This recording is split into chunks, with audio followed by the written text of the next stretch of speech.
So it turns out that the YouTube algorithm, for some reason, really likes the movie and the game of Krull. So a little sooner than I was expecting, but yes, we are doing another compilation of genital facts harvested from the RetroTech 120p challenge videos where, because I run out of things to speak about, I decided to give you some genital facts of the week to go along with the gameplay from that week's chosen game. They're educational, and most of all, they're really childish, and it fits in with the channel. So yeah, if you're new here, please enjoy, if you will, and certainly learn alongside me some of the fascinating facts about animals and humans and their sexual habits, along with some footage of some games that I'm really terrible at. And I guess I'll see you at 900 subscribers. Who knows when that'll be, and if it takes a fancy to another movie game combo. Who knows?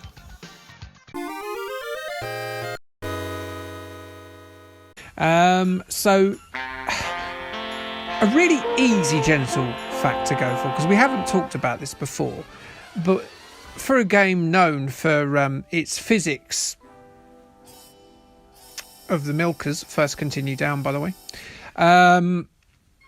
we're going to talk about ladies' breasts, one of our favourite subjects. Now, if you want to know who has the largest breasts in the world and you want a telephone number, I can't help you with that. But it's 53-year-old Anne Hawkins. I say she's 53. She's actually probably, I think that article was in 2016. So I read in 5 years, at least, maybe 6. And her breasts weigh 89 pounds. Now, the average woman's breasts weigh a pound each. Her bra size is a 102 ZZZ cup. Yeah, she probably trips over them at her age, I guess. But yeah, the triple Z, they should use a better lettering system than that, shouldn't they? What other facts can I tell you? Well, the biggest breasts in Europe, unfortunately, aren't real. They belong to German model Martina Big. She's got the largest fake breasts in all of Europe. After extensive body modification on her breasts, and also she changed her skin colour from Caucasian to that of a black person. We all deal with things in our own way, and pictures are accessible of that troubled lady on Google. To each their own, if you wanted to have a look. I mean, that's what she wants you to do. What other facts can I tell you? Well, a witch's teat. You might have heard that term before. That was an unusual mark somewhere on a lady's body, which witchfinders would claim that the poor young lady in question would use to suckle Satan and his minions. So if she had like a wart or a birthmark, apparently that was filled with milk for feeding Satan. I'm not quite sure why Satan just didn't take breast milk from the usual areas. Maybe there's a special flavour. I don't know. But there's that. Amazonian women allegedly removed their right breast to make it easier to draw their bows. Which is practical, isn't it? You can still feed a nipper with the other one. So, good. In 16th century Venice, prostitutes were legally required to uncover their breasts on a bridge in the daylight. To prevent them from dressing like men to attract gay clientele. So there. What else is there? There is a scent apparently released by a nursing lady's areola that only babies can smell, and obviously they love it. They get drawn to it. It smells apparently of amniotic fluid. So there you go, they're attracted back to that naturous thing there. And on a serious note, and I'm going to go all Partridgean here, there were 55 920 cases of breast cancer in 2016 and between 2016 and 2018, and 12,000 of those ended in death for the person involved, because it's not just women, also men were affected by it. When diagnosed at an early stage, 98% of people survive, but let's not forget it can also affect men too. So if you've got a lump, please go and get it checked out.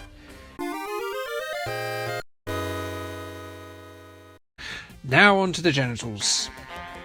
And what can we do? Well, I could make could do something crude about swallowing, because of Pac-Man going around eating stuff. But no, I'm going to use ghosts early, even though we're some way away from Halloween, and I could have saved it from there, even. But no, I'm not going. I'm going to go straight in with my penis wet in ectoplasm and waggle it around left and right until I'm spent. So what is ghost sex? Well, it is known as spectrophilia. Obviously, because of spectro being spectre and philia meaning shags things. And you might remember it from things like Demi Moore and I was going to say Patrick Moore. Demi Moore, yes, that would make Ghost a quite interesting film. Patrick Moore and Demi Moore. No, Patrick Swayze and Demi Moore getting on in Ghost. Dan Aykroyd, of course, in Ghostbusters, in that famous scene where he gets a blowy.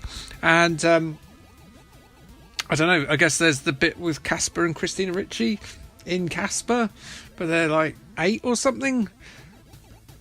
And Casper's like 100. That's pretty Jimmy Savile. Anyway, but they're not the only ones. There's celebrities who claim that they've had intercourse with ghosts. There's Kesha, who in an interview with Ryan Seacrest claimed that her 2012 song Supernatural was about her shagging a ghost. She was the one that obviously went to toilet in sinks and things like that, and actually, she's got a bit of a tragic tale now, Kesha. She basically, there's someone who sexually abused her who gets all the money from anything she creates, so she's decided never to release music or write songs again. And she was quite a talented pop performer, so, life is awful, and people are awful. Perhaps we're best off sleeping with ghosts. Much like Lucy Liu, who said in 1999 that she woke up to find that she was climaxing from a ghost, which doesn't sound very consensual, Lucy. That's not something to boast about. Then there's sort of non-celebrities who perhaps like a bit of attention, shall we say. There's a lady called Amethyst Realm, who claims to have had sex with 20 different ghosts. Insert your own ectoplasm joke there, like I did earlier. So yes, it begs some questions there. How do you meet ghosts? Have you ever met a ghost? And if you have you ever felt amorous towards it? Let alone 20. Is there an app for this? Is there like a Tinder for ghosts where you can meet ghosts to have sex with?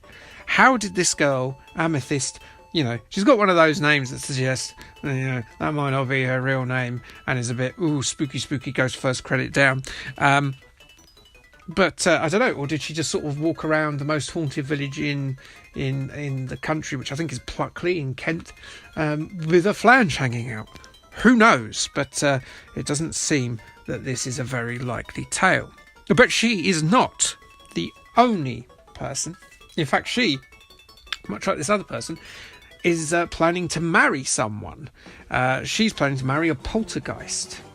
Whereas there's another lady who, actually this is a recent story, is a lady called Brocard, who is a singer-songwriter, who, I don't know, she makes that very clear during the article that she's a singer-songwriter because, you know what, if you're not very good at music, you can always pretend that you're having sex with ghosts. Or maybe she is, I don't know. But she is claiming that a church won't let her marry her Victorian soldier betrothed called, what was his name? Eduardo.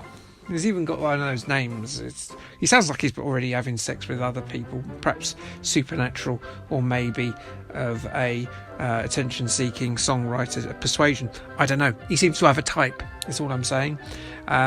So, yeah. Oh yes, let's have genital facts, won't we? Because I think genital facts are the keys to happiness, and I hope that I bring you a little bit of education every week with one of these. This week, obviously, we're talking about alcohol and the effects that it can have on, your amorousness or lack thereof. So, alcohol increases testosterone in both men and women, and testosterone is a key component of, that's the first credit down, by the way, of how, horny you get. Us men are lusty old beasts, you see. But the trouble with it is although you may feel hornier, it might not be worth pursuing your horniness, because your brain is willing but the flesh is weak. Especially if you drink too much, your sexual response will decrease. Not just in your old chap, but in the lady's otter's pocket too. So yeah, you've got to be careful of that.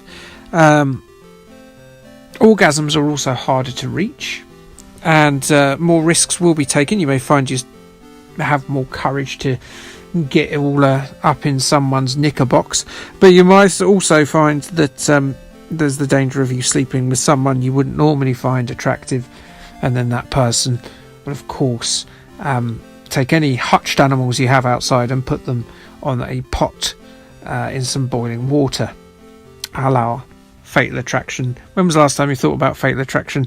With me, not too long ago. Also, you might not wear a sheath, and of course that's a danger in itself.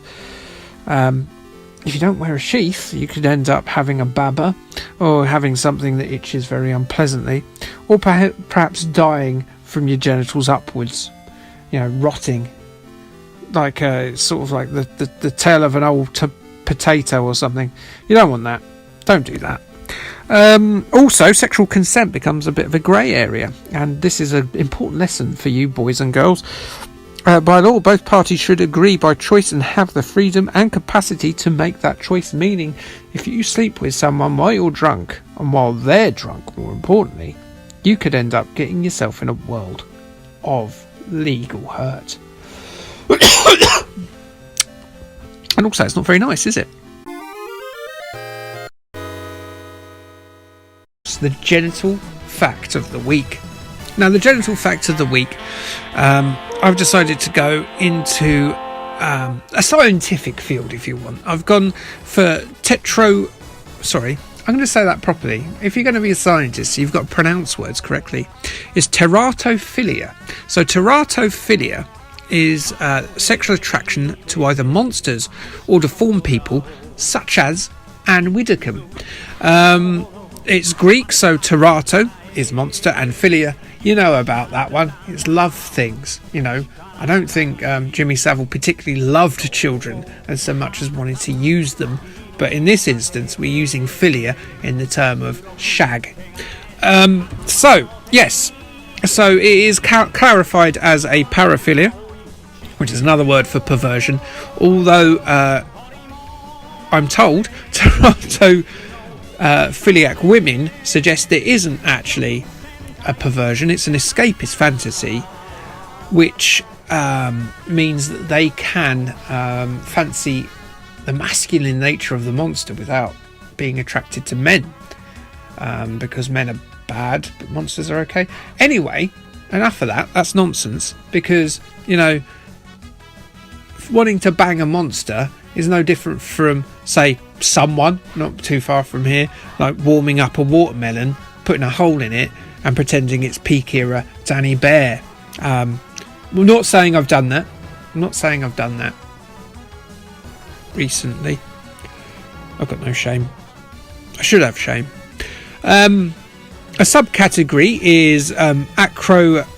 Oh, Christ, I've got to see what I've written down here. Many apologies. Nothing like professionalism. Acrotomophilia. which is having a sexual attraction to people with missing limbs, which, you know, I don't know if that's a perversion, really. That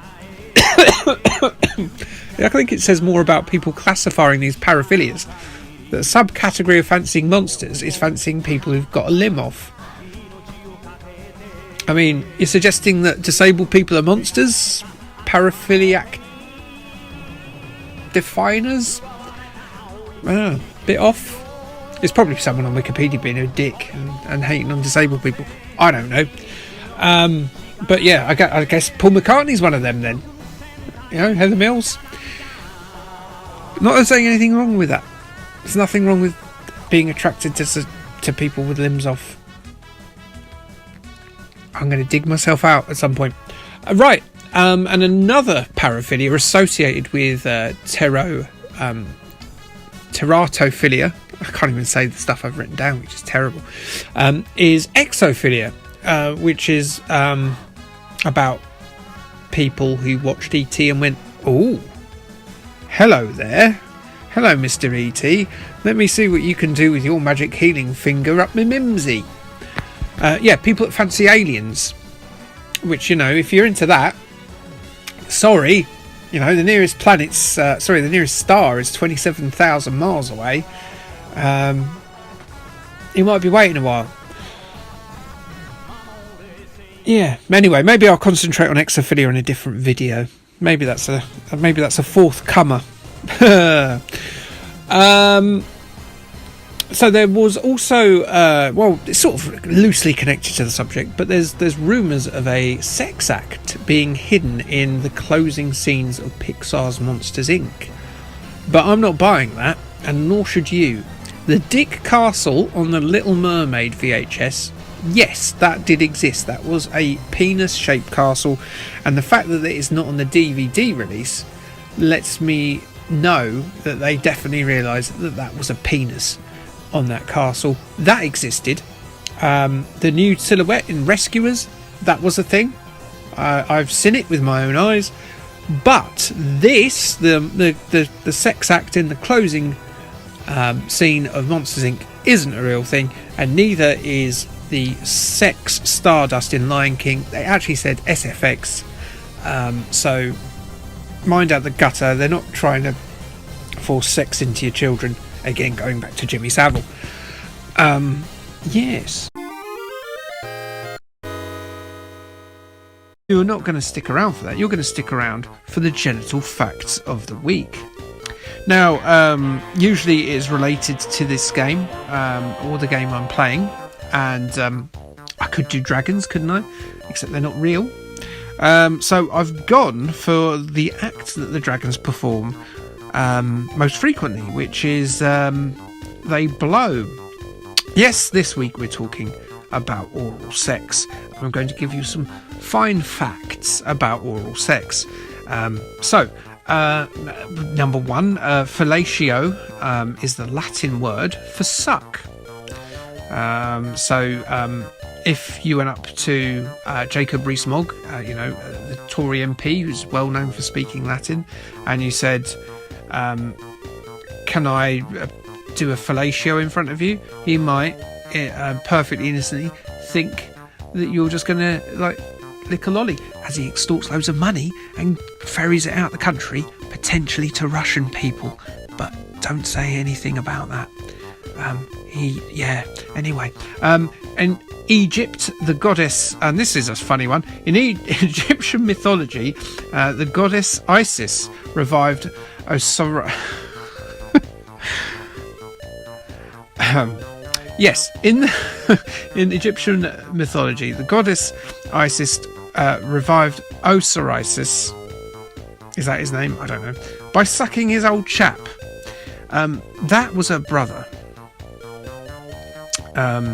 So if you think the trend as of late in pornography for people having sex with their siblings is a new thing, they've been doing it since Egyptian mythology. In medieval Europe, oral sex was banned altogether because it was unnatural and couldn't lead to reproduction. You'd have 4 years penance if caught performing cunnilingus, and 5 for fellatio. God, they're a bit sexist there, weren't they? Blowjob, the word originated in Tijuana Bible, in the Tijuana Bible, a 1940s comic book. So there's one for etymology fans there. Fellatio was considered a felony in every US state up until 1950. So you couldn't get a cheeky jaw job off the wife. 80% of women and men have reported in participating in oral sex. The others perhaps lived in 1950. Most teens don't consider oral sex as real sex and only consider full penetration as the only way to lose your virginity. What do you think about that? I don't know. You certainly got pretty close with someone, haven't you, if you've done that? Other species, of course, we've got to get to other species. It's one of my videos. Love a bit of the old sword swallowing. And they, in their number, count Chinese fruit bats. I mean, you wouldn't look at their faces, would you? Bonobos, cheetahs, tigers, and black bears. Black bears are just weird, aren't they? Big fat bum dickheads that tear the back off Leonardo DiCaprio in his acting pomp. Now here, as we come to the final genital fact of the week, this is a story, and I found this on the internet, so it's probably not true, but listen to this. It does stretch credulity quite a bit, and there's so many questions. There is a case of a woman getting pregnant despite only ever performing oral sex. A young woman was born with no vagina, and I don't think they were trans. I think they just didn't have a vagina. I presume they had a pee hole. No idea. Was stabbed in the stomach just after performing oral sex on her boyfriend. I mean, that in itself is a story. So what happened then was sperm travelled through her damaged intestinal tract and landed in her reproductive organs, and a healthy baby was born via C-section 9 months later. I like that bit at the end. 9 months later. As if you didn't know how long a baby takes to gestate. Tell me more about the situation that emerged where a woman had performed oral sex and then got stabbed. Was it her boyfriend discovering she had no vagina? I don't know. There's a bit of an extreme reaction from him, if that was the case. But yes, what a wonderful way to end our oral sex variant of the genital facts of the week as we wrap things up. Genital fact of the week. So yes, the Anthony Walker of subjects, the micropenis, which occurs in 0.6% of males. So 1 in 200 people you pass in the street has a micropenis. It's caused by a lack of testosterone at the fetal stage. Most of the time, it's the shaft that suffers, so you end up with a big old penile head next to your testicles, but no length in between. It's the length. People say length isn't important. It clearly is. It clearly is. Surely. Ant Smith, a London poet, has bought himself acclaim, should I say, for speaking about his 3.5-inch chap, bringing awareness to the subject, and he even wrote a book called The Small Penis Bible, and he's married. A lot of sex toys in that house. There is a yearly pageant called the Smallest Penis in Brooklyn pageant, and I'm sure you can guess what that's about. Now, you may think that, if you're someone that doesn't win a lot, that might be a good way to win something. But imagine finishing second in that competition. How demoralising would that be? Yeah. Not only have you not won anything, but you've also shown everyone you've got a really small penis. That's the first go done. as I said, this is very short, and don't worry, the second bit's even shorter. You can get it fixed with phalloplasty to make it bigger. So yeah, that's the name for plastic surgery on the old chap, phalloplasty. Isn't that an interesting thing? Obviously, with the genital fact of the week, we're going to have to talk about animals. And that animal, obviously being, from the title, a fox. There's no foxes in the game, as far as I'm aware. It's all about, obviously, outfoxing your opponent in this, which is where it gets its name from. But yeah, let's talk about foxes and their lovely reproductive cycle. And you know what? They're actually pretty charming in terms of kind of how they get together. They're not that different from us. So fox courtship usually involves several males following the one female fox who ultimately decides who she wants to bring up her kits, which kits obviously being the younger foxes, the baby foxes there. She might well have intercourse with a number of foxes, but there will be that one special fox she meets who she knows is going to raid that chicken hutch and bring home the well, I was going to say bacon, but the chicken legs for her to keep her kids entertained, and more power to her. So yeah, that's fox courtship. But once they actually engage in the act, foxes will mate, and the noise you hear that no one explained to you as a kid, and also got a ridiculous and annoying novelty song about the noises they made. I think you'll remember that. What does the fox say? Beep, beep, beep. I don't know. It was a horrible song. But a very good point in the fact that you never taught what noises foxes make as a child. And so you hear a noise outside of what you usually think is someone being horribly maimed or raped. It's horrible. I give you like all the dog noises. I know what noise a dog makes. I've been in the presence of a dog or a cat when they've made a noise. Tell me what that horrible noise is at night, please. But that noise they make is, yes, it is their copulation. They're very noisy and can go on for 20 minutes. And they do make like making a right old din, like that girl you met in Magaluf when you were 23. So much like other canid species, being like the wolf and the dog, they can fall victim to a copulatory tie. Now, what that is where the dog or fox in this case will end up getting stuck in their sexual positions for up to an hour.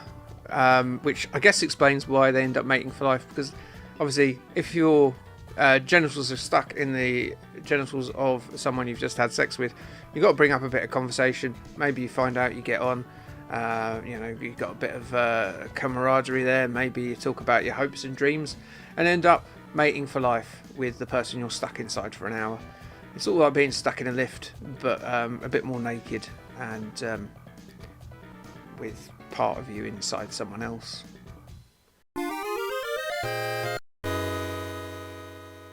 I am, along with you, going to learn about cock rings because I have once again sullied my internet history, and I have just found 17 myths you should know about cock rings.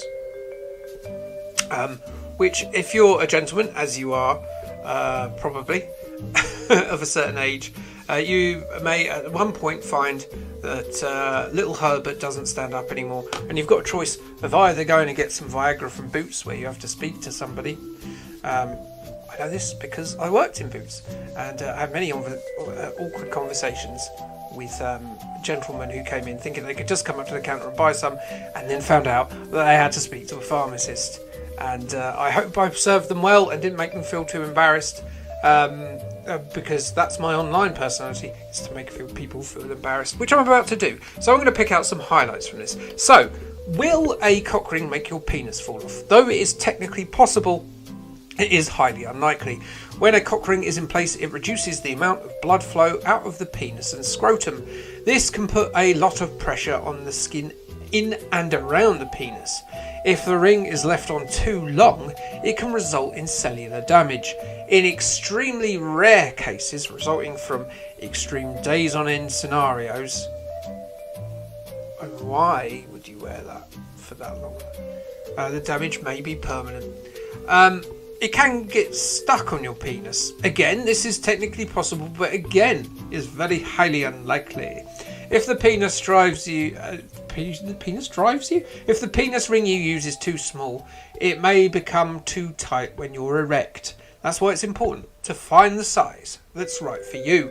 If you do happen to use the wrong size, there's no need to worry. Many cock rings are made from materials that can be easily cut away if you're unable to roll it off. I mean, that's an awkward trip to A&E. Oh, and you're probably wondering why I'm talking about cock rings, which I haven't explained, have I? Well, again, it's called Thunder Hoop cock ring. It seemed like an obvious choice, and so there's that. What's that rat doing there? Anyway, will it pull out your pubes? Well, cock rings come in multiple materials, several of which are unlikely to grab hair. You can also buy cock rings with a flat edge, which prevents them from rolling down your shaft. That's good news. If you're still on edge, consider trimming the hair around your penis and testicles to prevent snagging. Do it like Friar Tuck. Sort of leave a ring of hair around there. That'll look pretty good, I think. Your genitalic topiary should be dealt with accordingly, I think, if you're going to use a cock ring. It won't break your skin. This won't happen if you wear a properly fitted cock ring for the recommended amount of time. There's instructions on the back, like a microwave meal. But you could irritate and inflame the skin. That's my first continue now. I always lose track of these games. If you wear one too long or frequently, or use one that's too small. Getting the right fit is important. I think they've talked about this before. So take your time to find the appropriate size. What can a cock ring do for you? Well, it can help you achieve an erection if you experience erectile dysfunction. Helping you maintain an erection if you have difficulty remaining erect long enough for intercourse or masturbation. Achieving a slightly larger erection. Oh, now we're talking. Achieving a harder erection. Increasing sensation and delaying orgasm and making it more intense when it does occur. Let's finish up then with variations.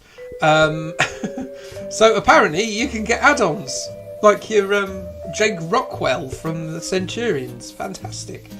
These include vibrating elements for vaginal and scrotal stimulation, a second loop for the testicles. I mean, that'll keep everything in order, won't it? That was dead smart. Like you've got a gun holster. Attachments for anal or clitoral stimulation.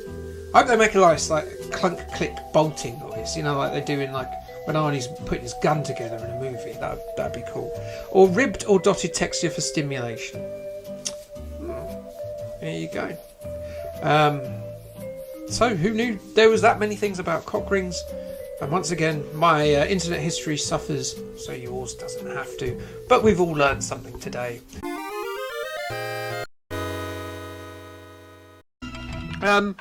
So yeah, I thought, well, it's going to be a short one this week. So I thought I'd go with fisting. Boxing, fisting, why not? So I thought I'd tell you 5 fisting facts. And the first fact is the place I got it from. Apparently there's a website called Fistfy, which is a website for fisting enthusiasts, apparently. Lovely. There's other terms for fisting, which is fact number 2. And those terms are handballing, fist fucking, obviously, and then brachiovaginal insertion, which sounds like you're trying to birth a calf from a dinosaur. Number 3, there's no particular place where the idea of fisting has come from. They think it's a 20th century thing, and it formed in the gay club in San Francisco called the Catacombs, which was the most famous fisting club in the world in the 1980s. A fisting club. Can you believe such a thing exists? You go there. What are you doing tonight? Should we go bowling? Nah, let's go for a night of fisting. Why not? Experienced fisties, fact number 4, may engage in double fisting, which sounds like a terrible idea to me, where the pleasure is not derived by the insertion of the fist backwards and forwards as in a sexual manner, but merely from the stretching of the vagina or the anus. I would suggest that's not something to go for if you're an entry-level fister. Fisting, fact number 5, is legal in the UK, but publishing pornography of it from the UK is illegal under the Obscene Publications Act of 1959. 1959, eh? So yeah, if you want to be film some pornography, I think you can watch it over it, but I just don't think you can publish it. You can watch it from like a streaming service, I guess. A streaming service. Netflix fisting. Netfist. But yes, if you wanted to actually film it, credit 1 down, you would get in a lot of trouble with the fuzz, apparently. So do now the genital fact of the week, and it is from 1974. Basically, what I'm doing, when I say 1974, I better explain what it is. I am doing Flesh Gordon facts, because there's not a lot you can do about genitals in space. So I'm doing a talk about Flesh Gordon, which was a comedy movie that came out in 1974. It was a sex comedy that followed the adventures of Flesh Gordon, obviously based on Flash Gordon. Flash Gordon being, of course, that the space hero and all the serials in the 1930s, was in Defenders of the Earth, and which all the Star Wars films are based on. They're sort of based on his serials. So they did a sex porno sort of parody of Flash Gordon called Flesh Gordon, and the sequel to it is called Flesh Gordon Meets the Cosmic Cheerleaders. I mean, good. I mean, I don't know what they cheerled. I don't know. Nebulan stars? The budget was just £470,000, and it made $5.3 million in rentals in North America alone. I certainly remember it in the video shop near me as a 12-year-old wanting to hire it out because of boobies. So it features things like the planet Porno. Characters are called Emperor Wang the Perverted, good, and Dr. Flexi Jerkoff, which is nice. It used similar stop-motion techniques to the original serials from the 30s. It was full colour, though. It did look pretty cheap by the 70s, though. It even had its own comic series, believe it or not. And get this, it even had a strip club associated with it in Ontario that was closed by the government due to links to a Hells Angels crime gang.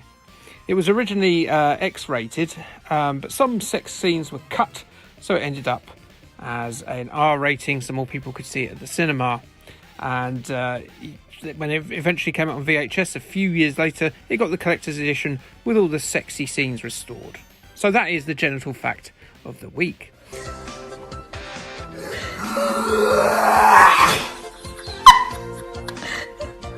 I didn't